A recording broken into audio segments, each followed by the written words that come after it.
Welcome to the Evergreen Creative Company podcast. We like to call it the Evergreen Creative Podcast. It's a little bit shorter to say, but our main goal for this podcast is to share our experiences as a company through the projects that we work on a weekly basis. Whether you're a client or another creator, you're going to get to hear our experiences from each project that we work on. So if you find value from this podcast, please leave a review and also share this with your friends and colleagues. All right, so pro tips. Like, we're just going to try to... Off the bat. Cheers. Yeah, off the bat. I'm Let's already go. out of Let's coffee. get into I'm it. sad. So I'm Josh. Houston. Hannah. Was that a refreshing commercial? sip? Yes. What are you, what's in the cup? It's just coffee. Just coffee. Just coffee. A Rwandan from Perk Coffee in Atlanta with notes of cola and gold raisin. Nice. I am looking... What did you drink? What have I drunk and what am I drinking?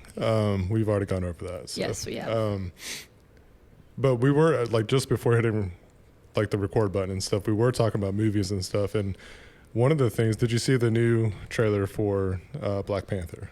I did, yes. I am thoroughly looking forward to that movie. Like, I think it's going to be one of the better ones of the year for sure. Kept forgetting that it was coming out this year because they had so many delays in, like, the filming of that. Like, I can't remember the actress's name. Letitia Wright, is that her name, that plays Shuri?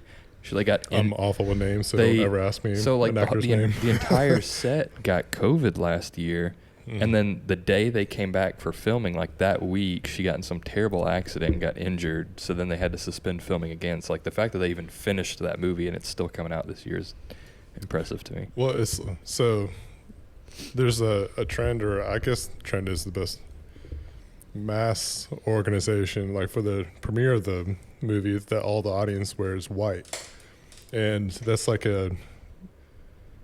it's a tribute to Chadwick You'd have to Chadwick. go. You'd have to go buy stuff. That's what I'm getting to. Is like I want to take part of that because like I think it'd be a really cool moment to be part of with everybody being dressed in white. I don't want to be the opposite, like because my whole wardrobe's black. But I thought that'd be a really cool thing to be part of. So I'm definitely planning on figuring out what kind of white wardrobe I can get. Suit. So, A white suit. a white suit. Who do you think is going to be the next Black Panther? I think there's going to be two. Theories are swirling. I think there's going to be two. Or two that suited up like Black Panther, put it that way. There's a lot of... I mean, in the first movie, there was two guys wearing Black Panther suits and had the powers. So I don't think it's limited to just... You've never seen the first Black Panther? What? No, I've never seen it. See, there was a certain period where she was seeing all the Marvel movies. Isn't Michael and B. then, Jordan in it? Yes. Okay. Yeah. Then we She can was go seeing see it. all the Marvel movies, and then there was a certain point where she fell off the wagon, and now she doesn't see He it. didn't catch it. I didn't hear a word you said. I said, is Michael B. Jordan in it? And he said, yes. I said, then we can go see it. Have you seen the newest Space Jam? He's in that too. I heard it was terrible, so I passed I to have not. preserve my Well, childhood memories of spoiler Space Jam alert. 1. It's like they were trying to bring back MJ, so they brought back the wrong Michael Jordan. Oh, my God. So Oh, God. it was a funny part of that movie, but maybe one of the highlights. Wait, did you say Space Jam? Space Jam. Space See, Jam I'm 2. still triggered by the first one because... Triggered. Yes, because R. Kelly... That is one of the best Oh, freaking soundtracks But ever. R. Kelly, though. that documentary was crazy. Kelly. We watched Have you that ever last seen year. Up, it's time to Surviving? Slam now. Huh? Oh, Have you ever seen Surviving R. Kelly? No. that was a crazy need documentary. to. You should watch that. And then you might feel a little bit differently. I still feel the same about I mean, Space Jam. yeah, but the movie might be great, good for y'all, but I will not support R. Love that Kelly. movie. But No, I know the RK. There's that gold. Yeah. Yep, it's kicking in. It's kicked. Anyways, but yeah, like this year has had some really good movies already, and there's still some more to come out. So What were your favorite movies so far this year? Top Gun is my top favorite by far. Unfortunately, still have not seen that one. If it's still in the theaters, like it's 100%. It is. It's hanging worth out. What getting. have we seen this year? A lot. I mean, so far, as far as I can remember, I think my favorite movie I've seen this year was Nope. I heard that there's going to be an Eternals 2, and everybody's just like, why? Like, can we just erase this from... We didn't need that. Yeah. Yeah. So that was like weird news. Batgirl got canceled. Batgirl got canceled. After they filmed the entire thing. Poor Brendan Fraser. Dude made his comeback to acting to be the villain in that movie. I don't know if you knew that. No. And was super pumped on it. Was it a movie or was it a series? No, it was a movie, but it was a straight to HBO Max movie. Gotcha. But filmed it, and then Discovery and Warner Brothers merged, and they canceled it. And there's been an uproar. really want like the DC side of stuff to really just start flowing better. It's like there's a lot of potential. Catch a break, though. Like I love the newest Joker movie. There's an announcement about Joker 2 coming out, and that's already, that doesn't sound like it's going to be a good hit because it's supposed to be a musical or something like that. It's supposed to be a musical, yeah, and like, it's going to be co-starring Lady Gaga. I don't know if you saw that. Oh my god! It's like I'm optimistic when it comes to movies and entertainment kind of stuff. Like my expectations for movies are actually kind of low. Like my main requirement, am I entertained? And I leave it at that because like I could criticize and dissect a lot of stuff and critique all kinds of things, but I try to just like, am I entertained? And that's what I enjoyed about Nope a lot, is because it's like you kind of get this kind of feel for movies these days, but to go into a movie and have it like actually boggle my mind and not know what's happening was super, super enjoyable. Yeah, flip that screen. Yeah. My grandmother is getting a movie made on a book that she wrote, and now she's written a script and like screenplay for it, and I'm hoping whenever the creation of that happens that I can go to set at some point. That'd be pretty cool. I'm trying to think of what other movies we saw. I still need to see Top Gun. I mean, there's Doctor Strange that came out. Pretty sweet. And at first, I wasn't the biggest fan of it. I would still say it was way overhyped than what it was. To claim that it was going to be better than the latest Spider-Man movie was like... There's no way you can top something like that. Yeah, no way to like top that's that. To me, like that was that one of the this best. Year or like last year. That was this Christmas year. last year, wasn't it? Sure. Yeah, it was around then because I remember it was winter. for I knew months you were like, we're gonna go see Spider-Man in December. Yeah. Yeah. So it's like normally I try to keep my expectations low for a movie because I never want to be just disappointed. Mm-hmm. And I put my expectations way too high for Doctor Strange. And like the hype was it was way overhyped. I'm not saying it was a bad movie, but there's still some cool I just moments. heard it was really dark. That's it what everyone 100% was. said. It's like straight witchcraft. It's like the whole time. And the dark side of it. It's like it's not like this. I let my kids watch it this last week or so, and we were hesitant at first, but we just have to go into it. That's kind of how Houston has to be with me. Like, is he gonna let me watch it? She did okay in Nope. Like there were a few kind of jump scares, but it wasn't really like a horror movie. Because it was literally, a thriller. when we were first hanging out, he was like, "Let's watch The Conjuring." I was a big scary movie fan back in the day. And I was literally traumatized. Yeah. Me and my brother-in-law used to go see all the, traumatized. like in our early days of hanging out when we were best friends before he married my sister. We went and saw like all the Paranormal Activities in theaters. Gotcha. Yeah, he also had me watch multiple of the Paranormal Activity videos. Those aren't even that scary. But they are if you've literally never seen a scary movie ever. Those were the first actual scary movies. So another movie I just we're thought like of. on a huge tangent, but that's okay. Hey, like we're actually talking and we're on a light mode. I just forgot one that came out this year. Big one, The Batman. That came out this year. Oh yeah, that was still the more that I go back and see pieces from that movie, I'm like, they shot that and that's where I was getting at with. It's a beautiful movie to look at for one, not to mention just how good it was. I could barely see it. I'll be honest. It was so dark in that theater. I was like, I could barely see. Most theaters about the same lighting condition. So. I'll have to but the put that movie on the TV at home. The movie is so. I'm like, could y'all not have brightened the screen a little bit? But that's what I was getting at with DC. Like, coming back to They that. can do good movies. I don't know why the rest of them are so bad. If like I would love to see the worlds of like the latest Joker movie, like that world, merge with the latest Batman movie. Mm-hmm. And if they could ride that wave, I think that they have a lot of potential. But one, it sets them apart from not trying to compete with the Marvel style kind of stuff. And I think that's where like the pitfalls of some of what they've done, like with the Justice League stuff. Like, I think it's a great, like Henry Cavill's a wonderful Superman. I think he's one of the best modern Supermans. Do you think he's now. coming back? Yeah. Wonder Woman, perfect role for that. Love those movies. Like perfect character actors and stuff for all those kind of roles. I think Aquaman, I think he fits the role. I don't like his solo movies at all. The Flash, I haven't seen enough of him. So it's like DC can't catch a break because like they'll have their hits like Wonder Woman, like the first Wonder Woman, huge hit, Joker, the Batman, but like the Justice League, Batman v Superman, like they all not great. But then you get around to stuff like Batgirl getting canceled, Supergirl's probably going to get canceled. They have all this weird stuff with the Flash now where they have this huge Flash movie coming out, but like Ezra Miller is, I don't know if you've seen that. And Ezra Ben Miller Affleck was supposed to come back in that role because he was talking about not even doing Batman. He Michael is Keaton. Ezra Miller he's doing some weird stuff. He's like assaulting people in Hawaii. He's got like a compound where he's like holding children hostage, and he's got so he's not coming back as the Flash after this movie. To minors and stuff, and like he's ruining. I'm like, so like just there's get that too, somebody where it's else. like now they lost their Flash. Well, they had this show, The Flash.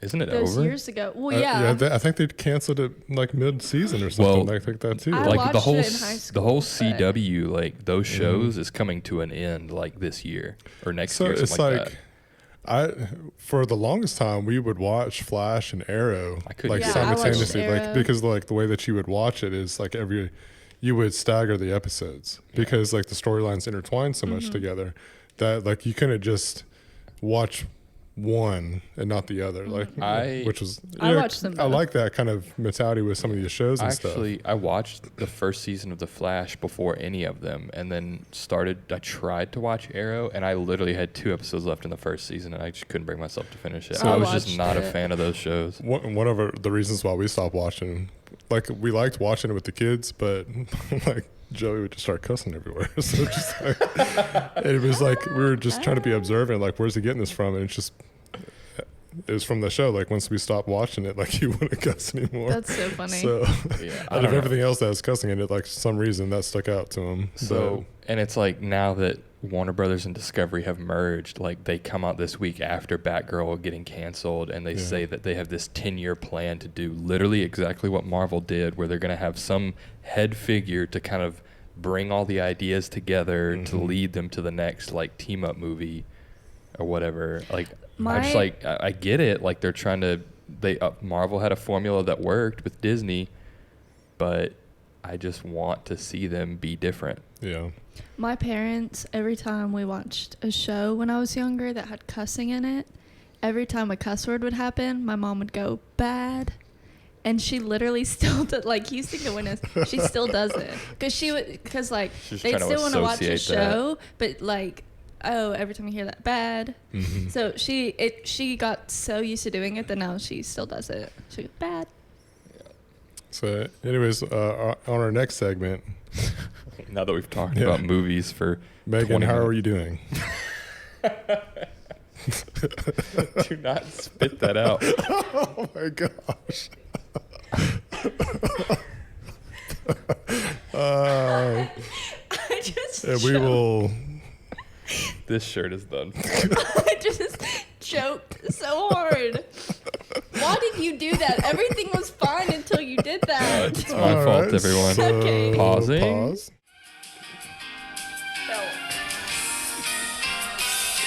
Let's go to Belk. Welcome back to the Evergreen Creative Podcast. Just had to do a little wardrobe swap. I forgot that was from the Eric Andre show. It's-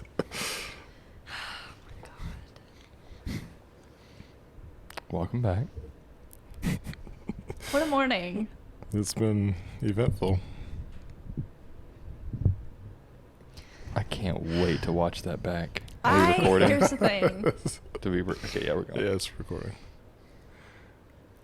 So I don't know. You guys will see Houston in editing, like zoom in on where I literally take the biggest mouth of coffee. I'm gonna zoom and track. And then hey Megan.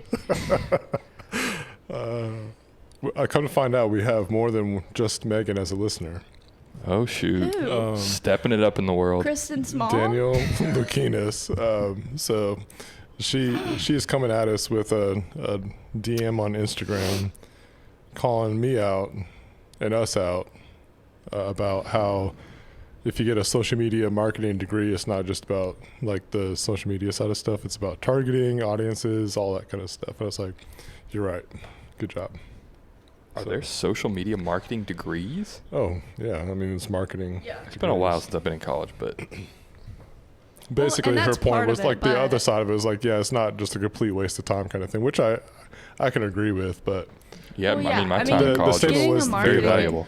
it was the statement was, I think what we said was talking about how that kind of stuff is just outdated because Yeah. of how fast things Like my change. mom- I just think general marketing degrees. My you know. mom has a marketing degree, and like, you know, there's things that are great about it, like Mhm. marketing degrees in general, but There's some stuff that won't change as far as like, yeah.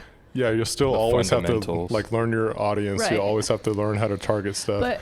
But the thing like I think the avenue that we were trying to look at was just the algorithm side of Yeah. stuff. Well, and like And with where you spend your Instagram and all these different apps, a lot of them give you so many like insights and things on like your audience and all the Mhm. things. Anyway, so Which I actually need to remind me with the tennis tournament, with the live stream that we did, I need to give Visit Dothan some analytics. I have to sit like this again now. I have a black polo you could put on if you want. She has Oh. a black Double your jacket in the side. car, but she doesn't want It's to a wear it. workout jacket that's like But it very will small. Keep you warm. So, what we intended on talking about on this podcast was weddings. So, like, we're What? in our summer, yeah, like completely unrelated to anything we just talked about. Our main goal for this episode was to talk about like weddings and how like brides and grooms can prepare themselves to get the best results possible. It's like, while yes, we are the creatives, we're the ones that, you know, film, record, press the shutter button, all that kind of stuff, we'll do as best as we can. But it's also what we're working with makes a huge difference. So I think I'm just going to talk about like the video side of stuff more than the photography for this episode. We can maybe get into some of the photography stuff on another episode. Video's But- a little more complicated. There's a little more to it. I would definitely agree with that. For the most part, like There's just it a all lot more depends on elements. there's and so many things that different go into styles, and like we're gonna like hone in on like our style versus. There's just so much out there; it's ridiculous. So for our style on video, we try to have as much dynamics as possible. And when I said dynamics, I mean we want as many audio elements as possible, which could include toast, speeches, letters, personal vows, the vows at the ceremony, any candid moments that happen, just all those different kind of things add such a bigger personal touch for one, and we get to record those personal touches. That sounds weird. I'm not going to say that anymore. But personal touches. We get to add first. Yeah. But you get what I'm saying. But with there's a personal touch. But it's like when we have it, so much to work with, it makes the edit that much better. I'll use like Wes and Madeline. I have another Wes in my life, but anyways, Wes and Madeline, they had so much to work with. Like we had multiple sessions with them, engagement story, proposal, just interviews, their own vows, their letters, the first looks, like so much to work with that it really developed a really cool storyline that we could work with. If we go into the wedding day and just hope and bank on getting the stuff that happens on the wedding day itself, yes, there's always potential to get some really good stuff. But the more that we can actually get beforehand, the better. We're actually working with another couple, Kelsey and Kim. I got a frog in my throat now. Like I can't get rid of it.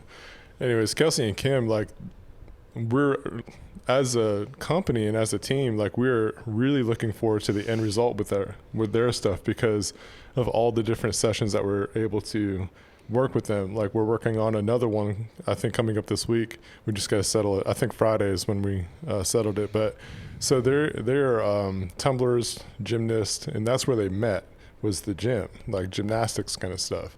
And so like that adds such a, I would say, a vital detail to their whole story. So we're going to go to the gym. We're just going to get some B-roll, some photos of them at the gym and things like that, so we can add it to their story for their wedding video.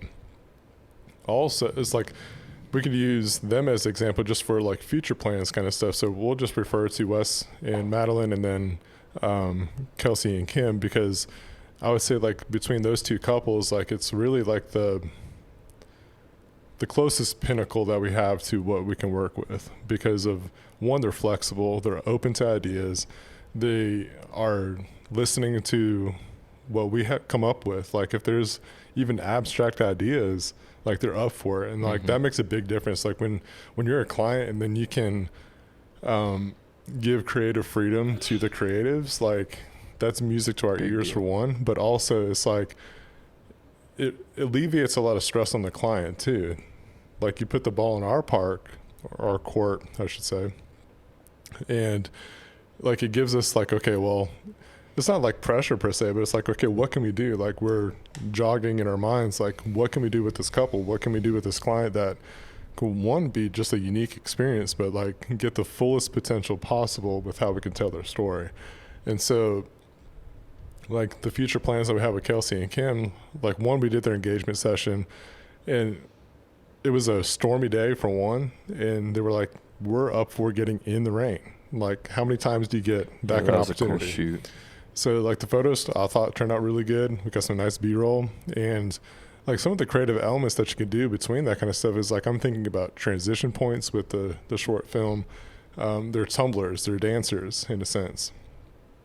Cheerleaders, like all that kind of really cool stuff. So you think of like the Dirty Dancing movie and like the iconic, you know, when he lifts her up into the air kind of stuff. Like, so we did that during their engagement session. And then like it could be a cool transition point if they can do that on their wedding day. So that'd also, be sweet. I think they do that with their baby. Like I think he like will hold her feet. Right.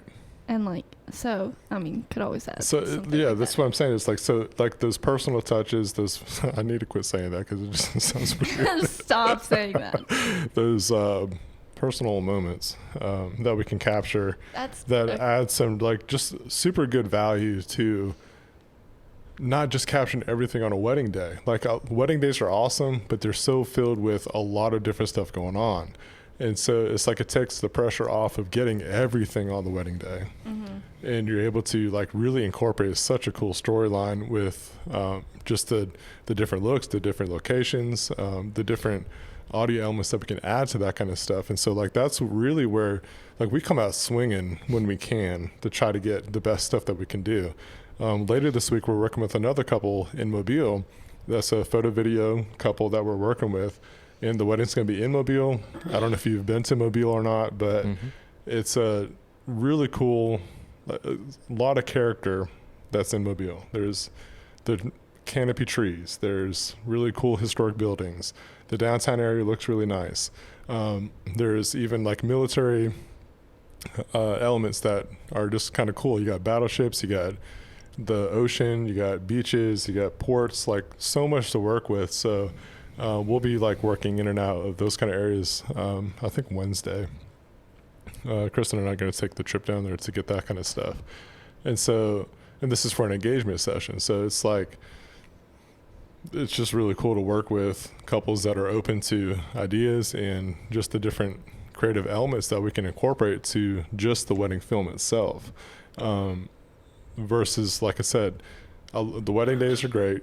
It's like the day kind of stuff. But the more that we can actually get before the wedding day, the better. Well, because especially if you're having to get like so much B-roll at the wedding and so many, like you want to just be able to get all the moments and all the stuff, which obviously we always get, but things won't have to be so rushed around of like, oh, I've got to go over here and get B-roll, and not just stuff to like fill, but I mean stuff to kind of fill, and then, you know, all the moments, whatever, like you don't have to focus as much on those things. And I even think about like Jared and Savannah. They were a New Year's Eve wedding couple, but we also got to work with them on a bridal session. So I'm, even for on the video side of stuff, like I love to tag along with the bridal sessions. If we're not doing photography with a particular client, like let me be part of the engagement stuff. Let me be part of the bridal sessions. So that way we can incorporate that kind of stuff. And we did that. Like anytime that we've had bridal sessions, like we incorporated it with. Great too. Like could not have asked for better lighting that day. Yep. And Taylor and Garrett, they were another couple. You know, it's, I got to go down to 30A. I'm trying to remember the park that we went to. What the heck? It's a mansion or something. Anyways, really cool spot, beautiful area. Golden hour is like perfect in that whole park, and we got to use that part of it too. It also it's just fun content to create too, because like we'll shoot it vertically, so we can use it for social media type stuff, and it's just it's almost like a creative release to be able to do that kind of stuff, to where again, like it's so much pressure left off of the wedding day, to where we can just like capture those more candid kind of stuff versus trying to like make sure that we get the certain shots. Side note, or unless this thought is done, a trend that I've been seeing more and more, and I want to know your thoughts on it, is people making vertical video rigs, like by default shooting vertical, not shooting wide, cropping vertical in post, but shooting vertical in camera for like entire projects. Like they have clients that book only vertical video shoots. Like I'm not against that idea.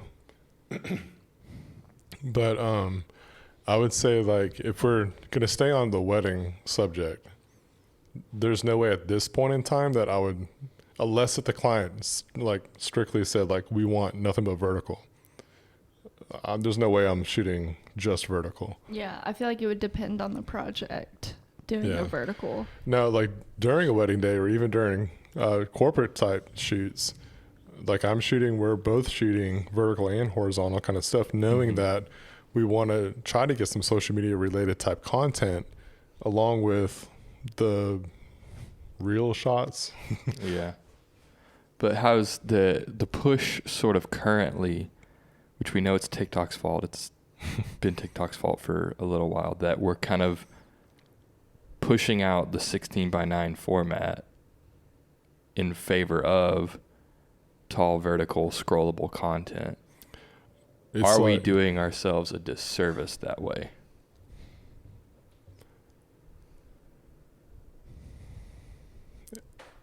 It just depends on what your goal is, I think. Yeah. Is your goal to get a following or something on social media, or just create the videos instead? Right.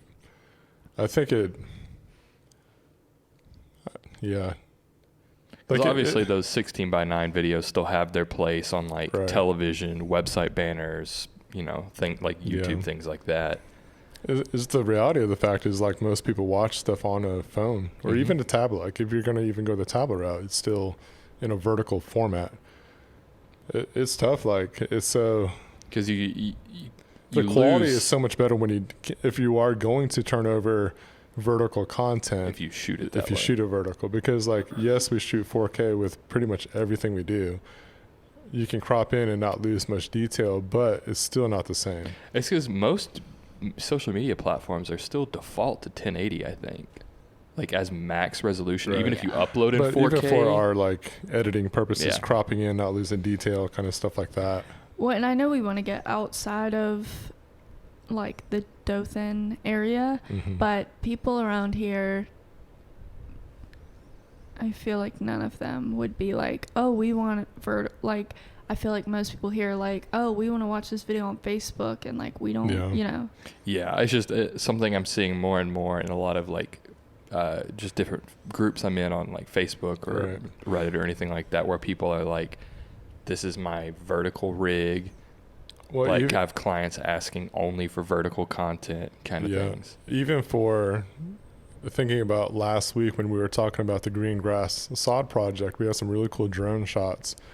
And like we even brought that up, and like we would love to like post some of just the beauty shots, like just to show like these were some really nice clips that we could share with the world, kind of stuff. And for the most part, all our social media videos are all vertical. Like we don't really publish anything that's unless it's like the final product, a 16:9 kind of format. So we were like, if we do some drone footage posts, like drone kind of stuff is like the great idea about it is that you get this nice wide shot. It's wide, expansive. So it's like it would do a disservice if we posted it vertically and just crop in. So I was like, well, I've seen some posts that do some really, and I love what you did. I thought you did a great job. Yeah. Was the stacked clips. It's still cropped in a little bit because it's not technically 16:9 stacked on top of each other as far as the final format. But I thought it actually, to me, like it's an immersive experience because like it's, you got a lot of stuff going on. So I think it's engaging too, as far as that kind of content to where you see like 3 different things going on. Yeah, so you won't be bored. And I thought it was very engaging of how just watching it. So it's like, and I've even seen with some regular video clips that's not drone footage that is stacked video clips on top of each other, so that way you're not losing that detail. Or it's like if you didn't frame things up right, to like if you have headshot framing already and you crop in, that's just like, okay, I'm all up in someone's pores kind of thing. Yeah. So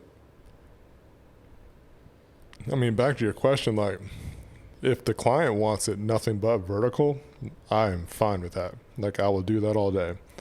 But I don't think we're at the point to where if the client didn't have that expectations or something, that we could deliver that way. If that makes sense.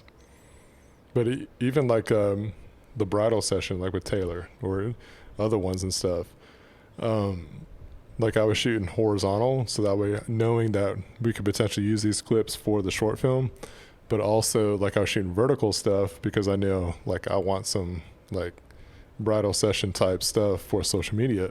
So I'm shooting both ways. Like almost every shoot that we do is shot horizontal and vertical, because knowing we're going to do both. We're going to do a final product plus social media content. I hate that at one of the last weddings we went to, it was like very beautiful scenery, all the things. I got so much vertical video, but then the whole client experience turned out to not be great, and we did not end up having a great experience with them. I'm referring to the beach wedding that Houston and I went to. Oh, yeah. That's why I said... Yeah. You know. I'm not worried about that person hearing our stuff. But, well, neither was I. But then you were like, get it out, well, I didn't know who you were talking about. Well, Leave that's it what vague. I kept saying. Leave it vague. No, you'll understand. Yeah, Let me get it out. in a nutshell, it's like we had it was a really bad, probably one of the worst, if not the worst, client experience that we've had on our end, kind of stuff. But I have so much vertical video of them, but I don't want to use, like... Yeah, we can't use that. We can't use it because it was just such a horrible experience. So I hate that I, like... wasted. And that was like one of your main video. reasons why you even went on that trip. Was like, okay, like it's so for the most part, like when a client from us orders a short film, we're sending assistance regardless. Like no one's doing stuff solo anymore. But For Did the it most once, part, and it was a lot. yeah, it's just too much. Like you get an assistant, even if, put it this way, like to backtrack to that line of thought, is that when you order a short film, technically one person can do it. It's definitely doable. But it's not like on our end, it's not the best experience. Like it's always worth ideal. having an assistant, at least an assistant, if not a second shooter level type stuff. So with that said, like Hannah was sent to go with Houston, so that way, like we're always trying to gather some social media content that we can use for just even ourselves, but even potentially to turn over to the client too. But that sucked. Yeah. But I hated it It kind of because goes it back was to what you're like, saying though. It's like you're like the way that you shot like was for social media kind of stuff. Yeah. So you're turning the camera a certain way versus I like hated a it. second shooter role. Yeah, I hated it because I got, and it was on the beach, like it was so beautiful, and I got like so much, like, Right. I mean, I was also shooting horizontally, but I got so much vertical, and I Right. was like, this is gonna make great content, like, you know, whatever, and then ended up like not even being able to use it. Right. It It's- just A shame. And then it's just been a while since we've had another wedding, so It's because nobody wants to get married in the because summer in it's so Alabama. hot. yeah, it's oof. But like, so speaking of weddings, so like, I think I'm kind of wrapped up on like to wrap up thoughts about like how We can close it up. clients can get the best experience possible. Like give us as much to work with as possible. Like that, I think that sums up the whole story of like this whole podcast episode. It's like, yes, we are going to create the best content possible, but the potential, like the more of your story we have right, to incorporate, like And the more you're willing to do, like we Yeah. had a client inquiry come in, but they were, you know, talking about how they were very private about a lot of stuff, Right. which is understandable. But if you like don't want vows on there, you don't want first look, like you don't want anything. it doesn't And lend that's where it comes itself down to very Kind of like well we're to gonna, our it's a style. disservice to y'all because Yeah. there's no point in booking us if yeah, you don't so want it. it's like to kind of clarify that even using that situation to our advantage in a sense is like we don't consider our stuff highlight videos, and like it's a semantics kind of thing, but to kind of clarify, because I've seen this discussion in the filmmaker groups and stuff too, because like some people would consider what we do still highlight. But so in our own definition of highlight films versus short films, highlight films is like just putting clips together, all the best moments into a timeline and delivering it. It's fine. Like that works for some companies, that works for some clients. That's like what they want. But for us, like we want an immersive, dynamic experience. And we want you to feel like you're part of that day. We want like the best moments captured. We want what's said to be something that is meaningful. That's something that people can go back to and listen, hear people's voices, and hear that message. Like that's like we want deep meaning from our to stuff. capture the whole day, not just like The couple, like even Yeah. like the day, like yes, the wedding day, we're gonna have as much as we can do in that as possible. But it's like to separate ourselves from competition, for lack of a better way to put it, especially for our area, is that we try to, and we pride ourselves in giving that immersive, dynamic experience. And so, and it goes off that list that I've already talked about, but like that's the main difference between us, I would say, at least for our area. And that's what like we get the most enjoyment out of, like when we hear those moments, like when we get to be part of that kind of stuff, when we're able to like communicate that kind of stuff, when we get to sit the clients here in this couch over here and watch the video back on their film for the first time, like that's going to be the part that's going to stick out. That's going to be the experience. Like we want to be part of the wedding day as the experience, not just as we get to put together some really beautiful looking footage. Like we can do that.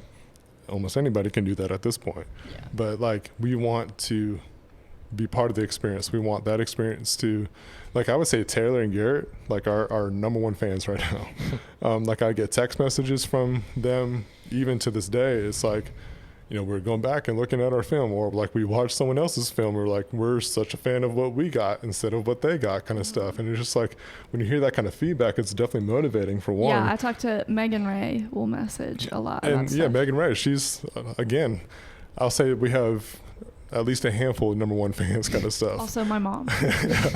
But it's like, when we get to hear that kind of feedback on like months later. Yeah, it's nice that they're still like that happy with what we made for them. And they're still plugged in and engaged with that kind of stuff. And so like but you're not gonna, I don't know.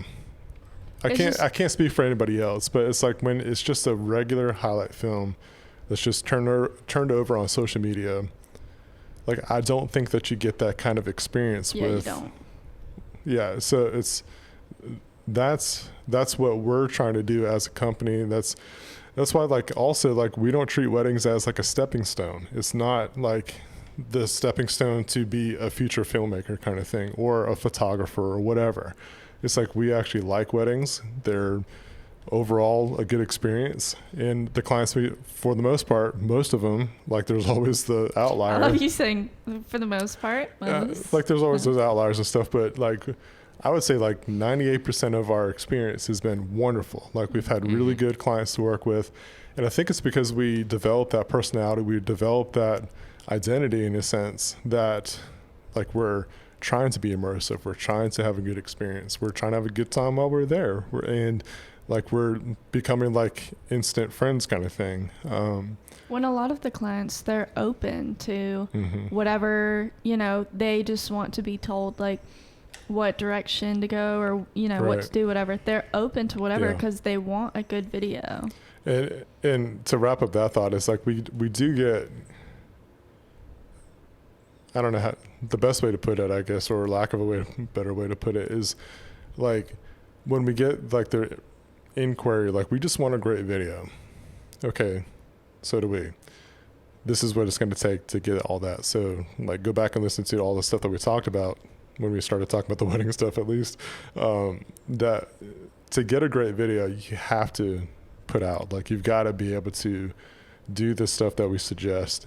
And we're open to suggestions as well. It's like, if there's stuff that we're not going to think about, like, we don't know you as well as you know yourselves. So it's like, speak up. Hey, this is a vision that I've had. This is what I'm looking for in a video. I saw this one time. I would love to try to incorporate it for that my video. Is this possible? Could we do this? Like, ask all those questions, and we are going to listen, write that stuff down. Maybe not give you an answer right then, but then, like, okay, we're thinking about it. Those, as creatives, like, we think about all the ideas in like the weirdest situations, like driving down the road or kind of stuff. Like, we're going to think about those kind of things, and then we're going to get back to you and like, okay, let's set up this time, let's do it this way, and let's go swinging for the fence, So I think that the booze did the trick. We made it. Landed the plane, crossed the finish line. So, Megan, we still haven't got a review from you yet.